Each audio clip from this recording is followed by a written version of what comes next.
नमस्कार दोस्तों, मैं आपका दोस्त Arjun Vashishtha learning with triple A में आपका स्वागत करता हूं। जैसे कि आप सभी जानते हैं, हम आपको पॉलिटी पढ़ा रहे हैं और पॉलिटी में आज हमारी 4th क्लास है। 3 टॉपिक हम पहले पढ़ चुके हैं और आज हम अपना 4th टॉपिक पढ़ने जा रहे हैं। ठीक है, और हमारा आज का टॉपिक होगा जीएसटी, वस्तु एवं सेवा कर, गुड्स एंड सर्विस टैक्स।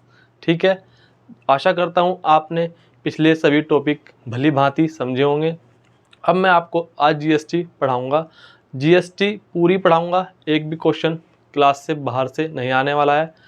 पूरा क्लास में ही रिवीजन करा दूँगा। ठीक है, आइए अब देखते हैं जीएसटी के बारे में। ठीक है, जीएसटी का मतलब फुल फॉर्म क्या है। सबसे पहले तो जीएसटी के में ही देख लेते हैं कि जीएसटी की फुल फॉर्म क्या होती है। जीएसटी की फुल फॉर्म होती है गुड्स एंड सर्विस टैक्स, यानी कि वस्तु एवं सेवा कर। अब वस्तु एवं सेवा कर क्यों लाया गया?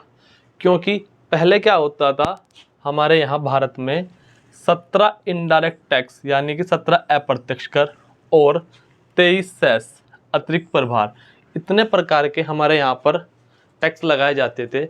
इन सभी टैक्स को ख़त्म करके एकमात्र कर लाया गया जिसको जीएसटी बोलते हैं, वस्तु एवं सेवा कर। ठीक है, यानी कि इन 17 टैक्स को ख़त्म किया गया और 23 सेस को ख़त्म किया गया। इन सभी को ख़त्म करके एकमात्र कर लाया गया जिसको जीएसटी बोलते हैं। ठीक है, समझ गए अब जीएसटी क्यों आया? क्योंकि पहले कर बहुत ज़्यादा होते थे, 17 इनडायरेक्ट टैक्स थे, 23 सेस थे। इन सभी को समाप्त करके जीएसटी को लाया गया। अब होता है जीएसटी कैसा कर है? जीएसटी एक अप्रत्यक्ष कर है। अप्रत्यक्ष मतलब इनडायरेक्ट टैक्स। ठीक है, अब देखते हैं। इन टैक्स होते ही 2 प्रकार के हैं, एक डायरेक्ट होता है और एक इनडायरेक्ट। अब हम समझते हैं कि डायरेक्ट टैक्स क्या होता है और इनडायरेक्ट टैक्स क्या होता है। देखिए, डायरेक्ट टैक्स वो टैक्स होता है जो वही पे करता है जिसके ऊपर उसको लगाया जाता है। जैसे मैं आपको उदाहरण के तौर पर समझाता हूँ, इनकम टैक्स यानी कि आयकर। आयकर को वही व्यक्ति चुकता करता है जो व्यक्ति आय लेता है। मानने की बात है, मैं हूँ, मुझे इनकम हो रही है, तो मेरे ऊपर जो आयकर लगेगा उस टैक्स को केवल मैं ही चुका सकता हूँ, अदर कोई थर्ड पर्सन उसको नहीं चुका सकता। तो वो होता है डायरेक्ट टैक्स। अब बात कर लेते हैं इनडायरेक्ट टैक्स की। इनडायरेक्ट टैक्स क्या होता है?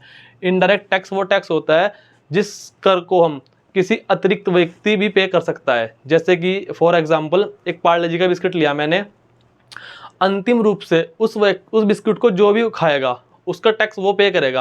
किसी दुकानदार ने खरीदा, उसने आपको आगे बेच दिया, फिर लास्ट में आपने आगे बेच दिया, अंतिम जो होगा वो उस टैक्स को पे करेगा। यही फ़र्क होता है डायरेक्ट और इनडायरेक्ट में। डायरेक्ट टैक्स वो टैक्स है जिसको वही व्यक्ति देगा जिसके ऊपर लगेगा। इनडायरेक्ट टैक्स को कोई भी व्यक्ति पे कर सकता है जो कि अंतिम रूप से होगा। ठीक है, अब बात कर लेते हैं जो जीएसटी है।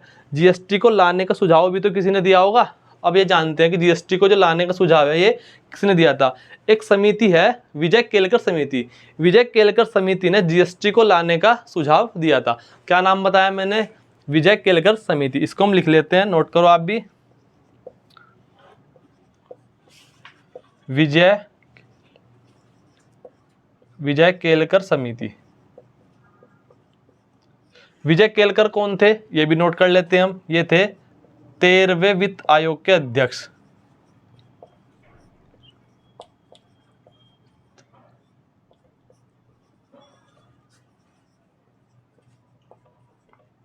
ठीक है, तो जीएसटी का सुझाव किसने दिया था? विजय केलकर समिति ने दिया था। विजय केलकर कौन थे? वो 13वें वित्त आयोग के अध्यक्ष थे। ठीक है, अब आगे देखते हैं जीएसटी। जब भी कोई चीज़ बनती है तो उसका मुख्यालय भी कहीं ना कहीं होता है। तो जीएसटी का मुख्यालय कहाँ है? ये है दिल्ली। जीएसटी का मुख्यालय कहाँ पे है? दिल्ली में है। ठीक है, अब आती है बात जीएसटी दिवस। जीएसटी दिवस कब मनाया जाता है? जीएसटी दिवस जो मनाया जाता है वो मनाया जाता है 1 जुलाई। ये भी आप नोट कर लो। ठीक है, अभी हमने जीएसटी के बारे में इतना ही पढ़ा कि जीएसटी की फुल फॉर्म क्या होती है? Goods and service tax.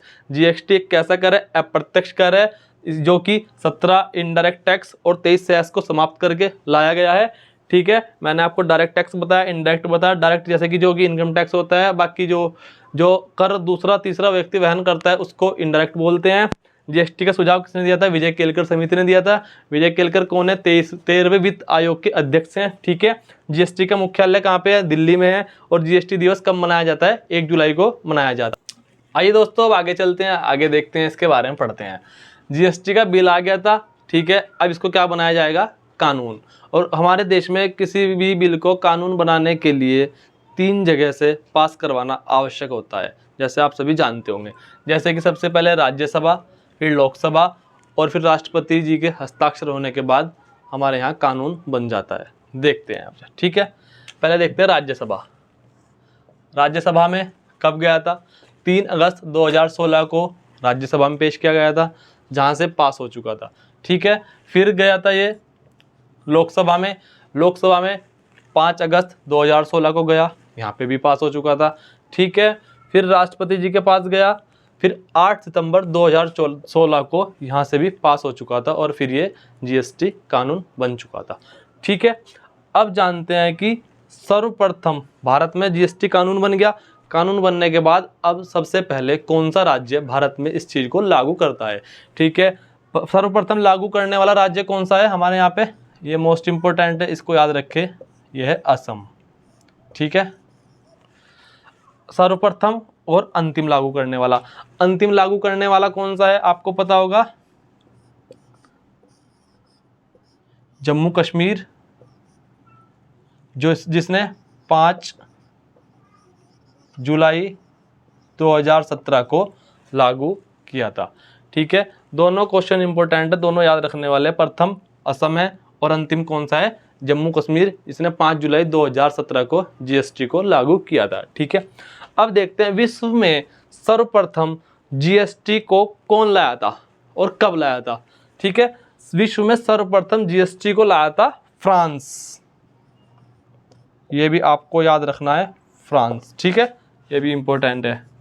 तो विश्व में सर्वप्रथम जीएसटी 1954 में कौन लाया था? फ्रांस। ठीक है। अब आगे देखते हैं। और भारत में जीएसटी का मॉडल जो है वो किस देश के मॉडल पर आधारित है? भारत में जीएसटी का मॉडल किस देश के मॉडल पर आधारित है? वो है कनाडा। ठीक है। विश्व में सर्वप्रथम किसने लागू किया था? फ्रांस ने। भारत किसका मॉडल फॉलो करता है? कनाडा का। ठीक है। और भारत जीएसटी लागू करने वाला विश्व का कौन से नंबर का देश बन गया? ये भी क्वेश्चन बनता है। तो भारत कौन से नंबर का देश बन गया? 161वां। ठीक है। सारे महत्वपूर्ण तथ्य हैं, इन्हें आप अच्छे से पढ़ लो और यहाँ से बाहर क्वेश्चन नहीं जाने वाला। ठीक है। आइए अब आगे चलते हैं। अब आगे देखते हैं जीएसटी के लिए संविधान संशोधन बिल। जीएसटी के लिए जो संविधान संशोधन बिल आया वो था 122वें नंबर का। ठीक है। लेकिन अधिनियम कौन सा बनाओ? 101वां। अब आप कहोगे कि 122वां बिल आया, 101वां अधिनियम कैसे बन गया? अब मैं आपको बताता हूँ। लोकसभा राज्यसभा में जितने भी बिल पास आते हैं, ऐसा नहीं होता कि वो सभी पास होते हैं। तो जो आते हैं उनकी तो संख्या होती है ये। तो इसका जो सा नंबर था वो था 122वां। लेकिन जो पास होने का क्रमांक है वो था इसका 101वां। ठीक है। तो जीएसटी के लिए संविधान संशोधन बिल कौन सा आया? 122वां। और अधिनियम कौन सा बना? 101वां। इनमें कंफ्यूजन नहीं होना। ठीक है। दोनों इंपॉर्टेंट है, इन्हें याद रखना है। ठीक है। अब देखते हैं अनुच्छेद 246A। इसके अंदर क्या है? संसद को सीजीएसटी और आईजीएसटी लगाने का अधिकार। अनुच्छेद 246A के अंतर्गत संसद को सीजीएसटी और आईजीएसटी लगाने का अधिकार दिया गया है। ठीक है। अब देखते हैं जीएसटी के प्रकार। जीएसटी के कितने प्रकार हैं? जीएसटी 3 प्रकार की होती है। ठीक है। सीजीएसटी, एसजीएसटी और आईजीएसटी। सीजीएसटी, आईजीएसटी और एसजीएसटी। देखते हैं। एसजीएसटी यानी कि state GST, CGST centre, IGST integrated यानी कि जो स्टेट में लगेगी, एसजीएसटी यानी कि राज्य में, जो केंद्र में लगेगी सेंटर वाली, और एक राज्य से दूसरे राज्य में माल जाएगा तो लगती है इंटीग्रेटेड आईजीएसटी। आशा करता हूँ आपको समझ में आएगा। एक बार दोबारा बता देता हूँ। देखो, एसजीएसटी, सीजीएसटी, आईजीएसटी। एस से स्टेट, सी से सेंटर, आई से इंटीग्रेटेड। एस से स्टेट यानी कि राज्य के अंदर जो व्यापार होगा उसमें SGST, और जो केंद्र सरकार के साथ होगा तो CGST, एक राज्य से दूसरे राज्य में होगा तो IGST। ठीक है, अब देखते हैं, एक होती है अन्य UTGST। UT मतलब यूनियन टेरिटरी, जो कि केंद्र शासित प्रदेशों से संबंधित है। ठीक है, अब देखते हैं जो GST होता है, GST का नंबर वो कितने डिजिट का होता है। GST का नंबर होता है 15 डिजिट का। इन 15 डिजिट में जो शुरू के 2 नंबर होते हैं ये राज्य का कोड बताते हैं कि इस कोड का कौन सा राज्य है। ठीक है, अगले 10, 2 3 3 6 3 9, अगले जो 10 अंक हैं ये हमारे पैन कार्ड का नंबर होता है। ठीक है, 2 तो आपको क्या बताएंगे, SC मतलब स्टेट कोड, अगले 10 अंक पैन नंबर बताते हैं, और जो ये लास्ट का Z है ये सभी में फिक्स होता है, ये किसी में भी चेंज नहीं होता, जिसको बोलते हैं बाय डिफ़ॉल्ट। ठीक है, ये आपकी समझ में आ गया होगा। GST का संविधान संशोधन बिल कौन सा था, 122वां। ठीक है, कानून अधिनियम कौन सा बना, 101वां। ठीक है, 246 से संसद को CGST और IGST लगाने का अधिकार दिया गया है। ठीक है, GST के प्रकार 3 है, CGST, SGST, IGST, और GST नंबर 15 अंकों का होता है। ठीक है, अब आगे चलते हैं, चलो अब आगे बढ़ते हैं। ठीक है, आओ देखते हैं। अब हम पढ़ते हैं GST परिषद का गठन, यानी GST परिषद का गठन। ठीक है, GST परिषद के गठन की जो सिफारिश है वो किसने की थी, असीम दास गुप्ता ने की थी। ठीक है, तो GST परिषद के गठन की सिफारिश किसने की थी, असीम दास गुप्ता ने की थी। इसके जो अध्यक्ष होते हैं, यानी कि जो इसके परिषद का गठन हुआ था उसकी जो अध्यक्षता की थी वो कौन करते हैं, केंद्रीय वित्त मंत्री, जो भी उस टाइम पे होते हैं। तो हमारे प्रथम इसके अध्यक्ष कौन थे, GST परिषद के प्रथम अध्यक्ष कौन थे, अरुण जेटली, क्योंकि उस टाइम पे हमारे वित्त मंत्री कौन थे, अरुण जेटली। और वर्तमान में हमारी वित्त मंत्री कौन है ये आप बताओगे। ठीक है, कुल सदस्य इसमें कितने होते हैं, GST परिषद में 33 सदस्य होते हैं। अब 33 सदस्यों में बंटवारा कैसे होता है, एक अध्यक्ष, 2 उपाध्यक्ष और 30 अन्य सदस्य होते हैं। अध्यक्ष कौन होता है, अध्यक्ष हमारे केंद्रीय वित्त मंत्री होते हैं, जो कि वर्तमान में निर्मला सीतारमण जी हैं। ठीक है, 2 उपाध्यक्ष होते हैं, ये राज्य सरकार के मंत्री होते हैं। 30 अन्य होते हैं, 30 अन्य ये वे लोग होते हैं केंद्र सरकार के वित्त मंत्री, या केंद्र सरकार के नहीं, राज्य सरकार के वित्त मंत्री या राज्य सरकार के मंत्री, जिन्हें सरकार मंत्री बनाती है, उनको रखा जाता है। ठीक है, फिर बात करते हैं अनुच्छेद 289A 279A। ठीक है, इसमें क्या है, ये 101वां संविधान संशोधन 2016 द्वारा जोड़ा गया था GST परिषद के लिए। ठीक है, अनुच्छेद 279A 101वां संविधान संशोधन 2016 के द्वारा ये इसके अंदर जोड़ा गया था। ठीक है, गणपूर्ति GST परिषद बनेगी। इस परिषद को चलाने के लिए 33 में से कम 50% यानी कि 17 लोग होने चाहिए, तब जाके ये आगे चलती है। ठीक है, GST के ब्रांड एम्बेसडर कौन है, अमिताभ बच्चन। GST के ब्रांड एम्बेसडर कौन है, अमिताभ बच्चन। ठीक है, सारे टॉपिक दोस्तों इंपॉर्टेंट है। GST परिषद का गठन, सिफारिश किसने की थी, असीम दास गुप्ता। अध्यक्षता कौन करते हैं, केंद्रीय वित्त मंत्री। प्रथम अध्यक्ष कौन थे, अरुण जेटली। कुल सदस्य कितने हैं, 33। अध्यक्ष कौन होता है, वित्त मंत्री। अनुच्छेद 279A गणपूर्ति के लिए कितनी चाहिए, 50%। ब्रांड एम्बेसडर कौन है, अमिताभ बच्चन। ठीक है, अब आगे चलते हैं। अब बात कर लेते हैं हम GST दरों की। ठीक है, GST कितनी दरें हैं, मुख्यतः 4 दरें हैं और एक 5वीं दर है 0%। 4 दरें कौन कौन सी है, 5%, 12%, 18% और 28%, और एक है 0। ठीक है, तो 5%, 12%, 18% और 28%, और एक है 0। 5, 12, 18, 28, 0, ये है GST की मुख्यतः दरें। और अभी हाल फिलहाल में करंट का पर्सन ये बनता है कि ऑनलाइन गेमिंग पर सरकार ने 28% GST लगा दी है।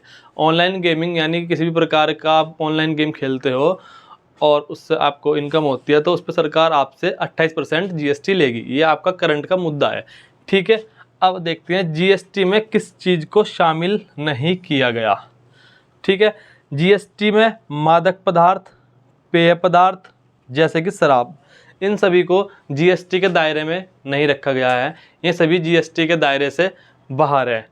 ठीक है, पेट्रोलियम उत्पाद जीएसटी के दायरे से बाहर है, रियल इस्टेट जीएसटी के दायरे से बाहर है, इन सभी चीज़ों को जीएसटी के दायरे से बाहर रखा गया है।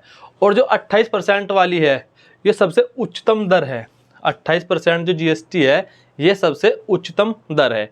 ठीक है, और एक अरविंद सुब्रमण्यम समिति है, इसका संबंध भी जीएसटी से ही है। विजय केलकर समिति जीएसटी संबंधित है, अरविंद सुब्रमण्यम समिति जीएसटी से संबंधित है।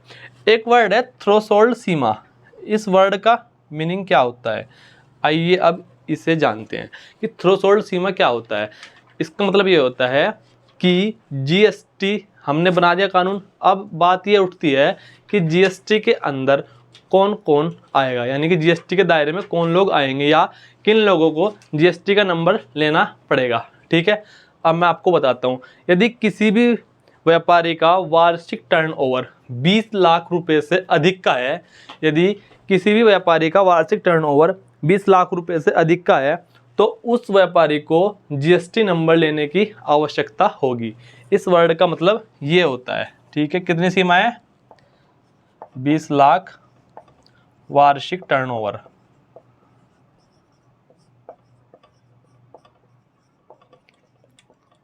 ठीक है, ये आपका जीएसटी टॉपिक यहाँ पे कंप्लीट हो चुका है।